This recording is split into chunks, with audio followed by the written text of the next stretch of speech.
Hello everyone, I am Dolly, and today in this session we are going to discuss one of the most important concept of Indian Evidence Act, that is dying declaration. So section 32 of the Indian Evidence Act talks about dying declaration. To be more specific, section 32 subsection 1, right. तो ये आपका dying declaration से deal करता है। सो आज हम लोग इस वीडियो में डिस्कस करने वाले हैं मीनिंग ऑफ डाइंग डिक्लेरेशन, किन किन प्रिंसिपल्स पे बेस्ड है dying declaration. So will discuss about the principles जिस पे डाइंग डिक्लेरेशन बेस्ड है। थर्ड वन इज असेंशियल्स, क्या क्या होने चाहिए किसी भी स्टेटमेंट में to fall under the category of dying declaration. And the last one is evidentiary value of dying declaration. Can a dying declaration be a sole basis of conviction. So आज हम लोग ये सब डिस्कस करने वाले हैं along with some important case laws in this video.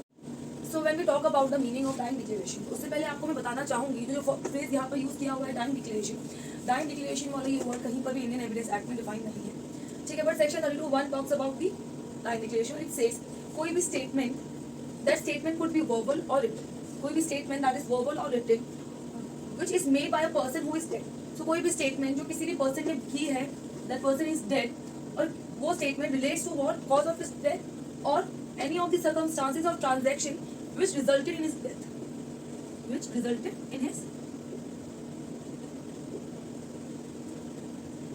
so ये इस स्टेटमेंट को हम लोग डाइंग डिक्लेरेशन कहेंगे।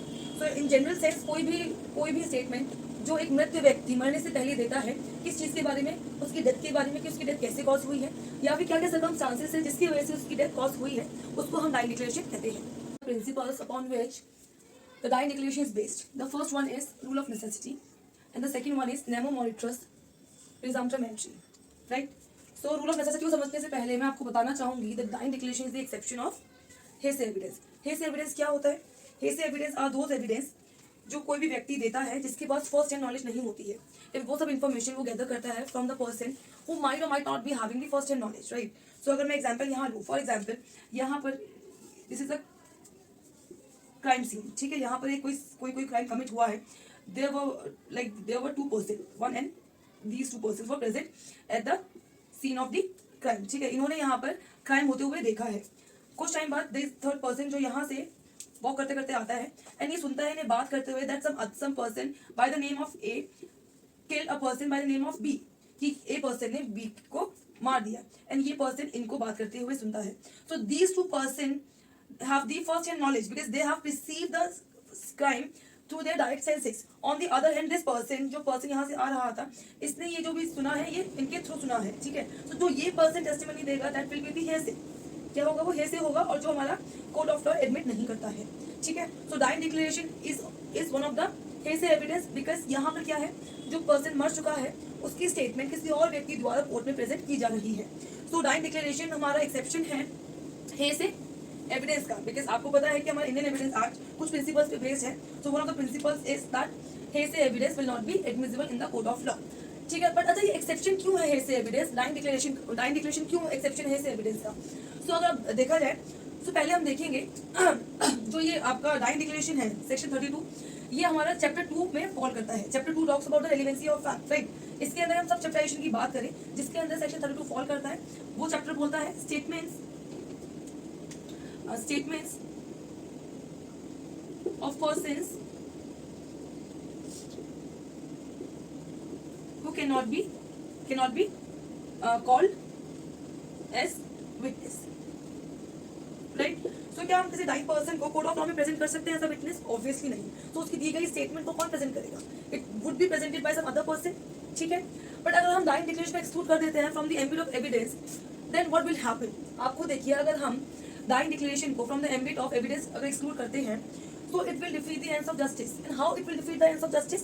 बिकॉज बहुत सारे केसेस में क्या होता है, जो मृत व्यक्ति होता है, द डिजीज और we can say the victim is the only eyewitness of the crime which is committed to him और हर, राइट। कि वही एकमात्र सोर्स होता है या फिर प्राइमरी सोर्स हम बोल सकते हैं जो बता सकता है कि उसके साथ एक्चुअली में हुआ क्या है। अगर उसके एविडेंस को ही हम एक्सक्लूड कर देंगे तो अल्टीमेटली क्या होगा, अल्टीमेटली जो हम जस्टिस दे सकते हैं उसका पर्पस डिफीट हो जाएगा, ठीक है। तो इसीलिए इसको अंडर रूल ऑफ नेसेसिटी इस प्रिंसिपल को एडमिसिबल किया गया है। दूसरा प्रिंसिपल क्या है? दूसरा है nemo moriturus presumption. It means a man will not meet his makers with a lie on his lips. So ये हम लोग जनरली प्रिज्यूम करते हैं कि कोई भी व्यक्ति जो डेड बेड पे है वो फॉल्सली किसी को इम्प्लीकेट नहीं करेगा और वो झूठ बोल के अपने भगवान से नहीं मिलेगा। तो ये दो प्रिंसिपल्स हैं जिसपे हमारा डाइंग डिक्लेरेशन बेस्ड है। So now let's talk about the essentials of dying declaration. The first one is the statement statement होना चाहिए, that statement could be oral और रिटन. इट मीन्स कोई भी डिक्लेरेशन होना चाहिए, राइट. डिक्लेरेशन आपका oral भी हो सकता है, रिटन भी हो सकता है. But there was a case queen versus Abdullah. इस केस में हेल्ड हुआ था कि आपकी जो स्टेटमेंट है वो स्टेटमेंट साइन के थ्रू और जेस्चर के थ्रू भी हो सकती है. ठीक है, अगर जेस्चर या साइन के थ्रू किसी भी विक्टिम ने अक्यूज का नाम बताया है तो उस जेस्चर और साइन को भी हम लाइन डिक्लेरेशन के अंदर कंसीडर करेंगे, right. So what happened in this case, queen versus Abdullah. इस केस में द विक्टिम, जो विक्टिम था उसका गला अक्यूज वो था अब्दुल्ला ने विक्टिम का गला स्लिट कर दिया था and the victim was unable to speak the name of the accused. So वो क्या कर रही थी, वो बाय जेस्चर बाय नॉडिंग वो बता रही थी कि who has done this act to her. So यहाँ कोर्ट ने हेल्ड किया था कि साइन और जेस्चर के थ्रू भी लाइन डिक्लेरेशन हो सकती है. Now second one is that statement should be related to cause of his death or the circumstances of transaction which resulted in his death, right. तो यहाँ पर क्या है कि जो भी आप स्टेटमेंट दे रहे हो उसमें आप बता रहे हो कि आपकी डेथ कैसे हुई है या क्या क्या सर्कमस्टांसेस थे जिनकी वजह से आपकी डेथ हुई है. तो यहाँ पर एक केस में कोट करना चाहूंगी, दैट इज रतन कौन versus state of Bihar 1959. What happened in this case, इस केस के अंदर स्पेसिफिकली हेल्प किया गया था कि यहाँ पर जो भी आप स्टेटमेंट दे रहे हो वो आपकी खुद की डेथ से रिलेटेड होनी चाहिए, खुद की डेथ से रिलेटेड होनी चाहिए. ये नहीं कि आप मरने से पहले किसी और की डेथ का कॉज आप बता रहे हो. ठीक, इस केस के अंदर ये हेल्ड हुआ था. और सेकंड बात करें हम circumstances of the transaction which resulted in his death. इस केस के लिए हम इस इंग्रेडिएंट के लिए हम एक केस रेफर कर सकते हैं, that is Pakala Narayana Swami versus King Emperor 1939. So इस केस में क्या होता है, इस केस में द डिजीज जो होता है वो मरने से पहले अपनी वाइफ को बोलता है that I am going to Berhampur to collect money from some person, right. इतनी स्टेटमेंट देके that person left for the Berhampur. कुछ टाइम बाद क्या होता है, उसका डेड बॉडी एक ट्रंक में स्टेशन पर मिलता है. तो यहाँ से ये पता चलता है कि जो उसने बताया कि वो जो मनी कलेक्ट करने जा रहा है Berhampur, that was the circumstances, या वही एक सर्कमस्टांसेस जिसकी वजह से डेथ हो सकती है, राइट. तो यहाँ पर अगर इस हम फ्रेज को देखें, ये वाइडर इन नेचर है. यहाँ पर जरूरी नहीं है कि आप यहाँ पर अपना कॉज ही बताएं कि क्या कॉज है डेथ का. यहाँ पर आप ये भी बता सकते हैं कि क्या सर्कमस्टांसेस है जिनकी वजह से आपकी डेथ हो सकती है.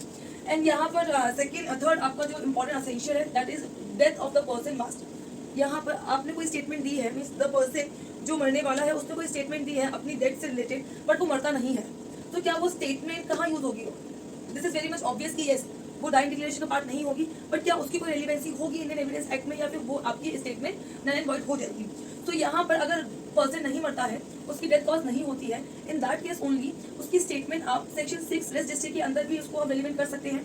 दूसरा है आप सेक्शन 21 के अंदर भी कर सकते हैं, सेल्फ सर्विंग एडमिशन के अंदर आपका आता है. सेक्शन 145 क्रॉस एग्जामिनेशन के लिए भी यूज कर सकते हैं. सेक्शन 157 आप कोलैबोरेशन के लिए भी यूज कर सकते हैं. ठीक है, अब आपका जो फोर्थ असेंशियल है that is expectancy of the death is not necessary. अच्छा, आपको मैंने ये केस बताया पकाला Narayana Swami versus King Emperor 1939. इस केस में क्या हुआ था, इस केस में that person was not under the expectation of his death. उसे नहीं पता था कि उसकी डेथ हो सकती है, बट स्टिल उसकी स्टेटमेंट को डाइंग डिक्लेरेशन के अंदर डाला गया. ठीक है, तो यहाँ पर expectancy of death is not required. ये जरूरी नहीं है कि जो इंसान मरने वाला है वो एक्सपेक्ट करे कि यस उसकी डेथ होने वाली है तभी वो कोई स्टेटमेंट दे अपनी डेथ से रिलेटेड. ठीक है, तो it is not required. And यही चीज है जो हमारे इंडियन लॉ को इंग्लिश लॉ से डिफरेंशिएट करती है, राइट. कि इंग्लिश लॉ में एक्सपेक्टेंसी होना इज रिक्वायर्ड, पर under Indian law it is not required, right.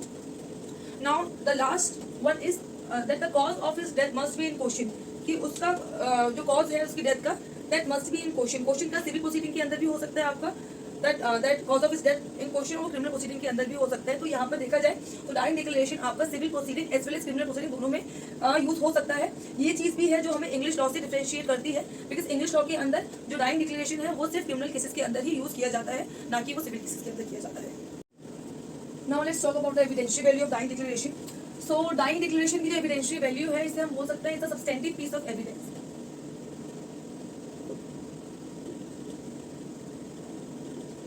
Right, यहाँ पर आपको कोर्पोरेशन की रिक्वायरमेंट नहीं है. विदाउट कोर्पोरेशन भी हम डाइंग डिक्लेरेशन यूज कर सकते हैं किसी भी व्यक्ति को कन्विक्ट करने के लिए, राइट. सो यहाँ पर जब भी हम एविडेंशियल वैल्यू के बारे में हम लिखेंगे, सो यहाँ पर ये Kushal Rao versus state of Bombay 1958 का केस है. This is the most important case with respect to evidential value. यहाँ सुप्रीम कोर्ट ने ऑब्जर्व किया था that it is not an absolute rule of law that other evidence must corroborate a dying declaration. A dying declaration even if uncorroborated can form the sole basis of conviction. So यहाँ पर court ने बोला है कि it is not required, और ना ही ये rule of law है कि आपकी डाइंग डिक्लेरेशन अदर एविडेंस से भी कोरोबोरेट होनी चाहिए. अगर डाइंग डिक्लेरेशन अनकोर्रोबोरेटेड है but still it can form the sole basis of conviction, but each case must be determined on its own facts. तो यहाँ पर कोर्ट बोलता है कि हर एक केस अपने फैक्ट्स एंड सर्कमस्टांसेस पे ही उसकी एविडेंशियल वैल्यू डिटरमाइन की जाएगी, राइट. बिकॉज बहुत केसेस में क्या होता है, there is only one dying declaration, in that case आपको इतना ज़्यादा दूसरे एविडेंस से कोरिलेट करने की रिक्वायरमेंट नहीं होती है। But on the other hand अगर देखा जाए कि जहाँ पर बहुत सारी डाइंग डिक्लेरेशन होती है, जहाँ सेवरल डाइंग डिक्लेरेशन है, गैप है डाइंग डिक्लेरेशन में, और वहाँ पर कुछ इनकंसिस्टेंसीज भी हैं, so in that case what the court will see कि whether those dying declaration coherent, consistent है, ट्रस्टवर्दी है, वॉलंटरीली है या नहीं है।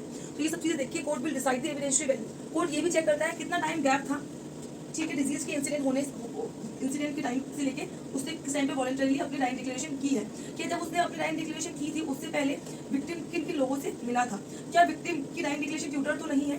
सो इन सब चीज़ों को भी कोर्ट कंसिडर करेगा। अगर वहाँ पर माइनर इन्फॉर्मिटीज है the court can ignore those minor infirmities, but अगर लगता है कि नहीं वहाँ पर काफ़ी ज़्यादा इनकंसिस्टेंसीज हैं आपकी डाइंग डिक्लेरेशन में, in that case court will see the other evidences and then decide the evidential value of the dying declaration. Thank you.